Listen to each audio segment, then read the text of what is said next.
వల్ల ప్రతి గ్రామానికి.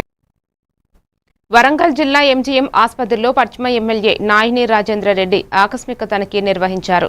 ఆసుపత్రిలో పేద ప్రజలకు నాణ్యమైన వైద్య సేవలు అందించాలని, వైద్యులు సమయపాలన పాటించాలని ఆయన ఆదేశించారు. సూపరింటెండెంట్ ఆర్ఎంఓలు వైద్యులపై క్షేత్రస్థాయి పర్యవేక్షణ చేపట్టాలని సూచించారు. ఔషధాల కొరత లేకుండా టెండర్ ప్రక్రియతో సరఫరా నిర్వహించాలని, పారిశుద్ధ్య నిర్వహణ పకడ్బందీగా అమలు చేయాలని స్పష్టం చేశారు. ఆసుపత్రిలో పనిచేసే వైద్యులు, సిబ్బంది విధుల పట్ల నిర్లక్ష్యం చూపితే సహించేది లేదని హెచ్చరించారు.